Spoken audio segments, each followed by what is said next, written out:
Indian police have presented a challan in the court of the 3rd Additional Sessions Judge in Jammu against two persons Abdul Waris and Masrat Hussain. According to Kashmir Media Service, the youth Abdul Waris and Masrat Hussain were arrested by the Indian troops during a Naka checking in Jammu in October 2010. The youth are presently out on bail by the orders of the court. Indian troops are engaged in intensified crackdown operations and raids in occupied Kashmir, drawing widespread condemnation both at the local and international levels. According to Kashmir Media Service, Indian troops and agency personnel are conducting widespread crackdown operations and raids across the occupied territory. All parties Hurriyat Conference has expressed its concern over the situation prevailing in occupied Kashmir regarding the deprivation of fundamental rights at the hands of the Indian forces.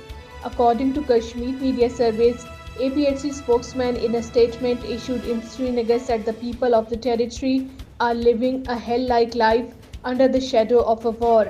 Hurriyat leaders have lashed out at India for treating occupied Kashmir as its military and Hindutva colony.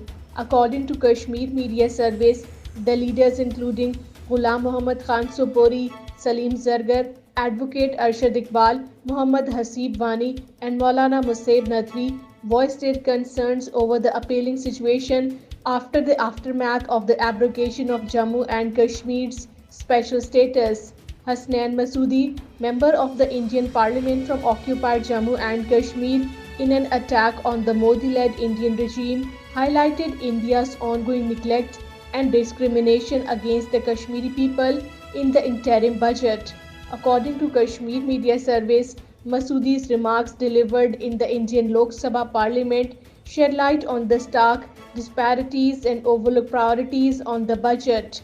Amid forceful ongoing protest, farmer leader Sarwan Singh has criticized the brutal tactics being employed by the Haryana government, accusing it of transforming the state into another Kashmir Valley.